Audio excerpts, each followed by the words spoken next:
राजस्थान के एक छोटे से गांव में एक बहुत पुरानी हवेली थी जिसे लोग काली हवेली कहते थे। उस हवेली के बारे में कहा जाता था कि वहां रात के समय कोई नहीं जाता, क्योंकि जो भी गया वो कभी वापस नहीं आया।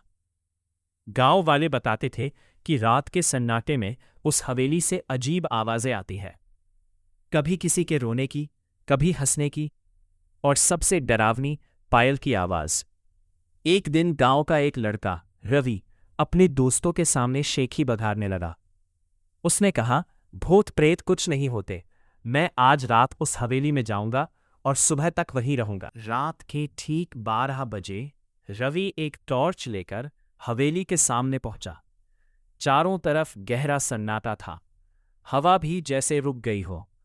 जैसे ही उसने दरवाजा खोला और अंदर कदम रखा, दरवाजा अपने आप जोर से बंद हो गया। धड़ाम। रवि एक पल के लिए डर गया, लेकिन खुद को समझाते हुए बोला, ये सब वहम है। वो धीरे धीरे अंदर बढ़ने लगा। हवेली के अंदर चारों तरफ जाले लगे थे, टूटी हुई दीवारें और अजीब सी ठंडक। अचानक उसे ऊपर से आवाज आई, छन छन छन। रवि रुक गया। उसका दिल जोर जोर से धड़कने लगा। उसने ऊपर देखा, लेकिन वहां कोई नहीं था। हिम्मत करके वह सीढ़ियों की तरफ बढ़ा।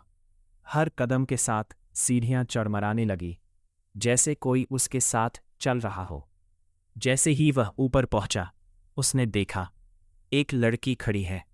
सफेद कपड़े, लंबे बिखे बाल और उसका चेहरा पूरी तरह काला। रवि के हाथ से टॉर्च गिर गई। वह कांपते हुए बोला कि कौन हो तुम? लड़की धीरे धीरे उसकी तरफ मुड़ी। उसकी आंखें चमक रही थीं और उसके चेहरे पर एक डरावनी मुस्कान थी। वह बोली, तुम यहां क्यों आए हो? रवि कुछ बोल नहीं पाया। लड़की की आवाज और भारी हो गई, मैं इस हवेली की मालकिन हूं। फिर वो धीरे धीरे रवि के करीब आने लगी।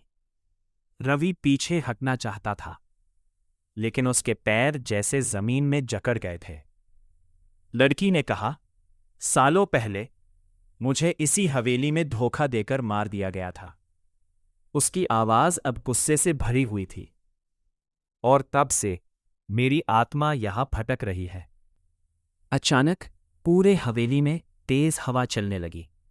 दरवाजे अपने आप खुलने बंद होने लगे और एक जोरदार चीख गूंजी, आ आ आ आ आह।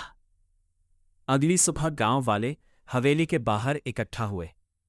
रवि रात भर घर नहीं लौटा था। हिम्मत करके कुछ लोग अंदर गए। हवेली के अंदर सब कुछ शांत था, जैसे कुछ हुआ ही नहीं हो। लेकिन रवि कहीं नहीं था।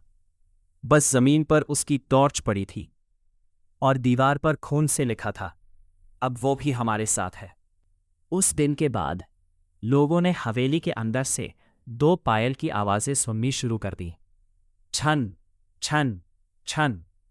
और आज तक कोई भी उस हवेली के अंदर जाने की हिम्मत नहीं करता।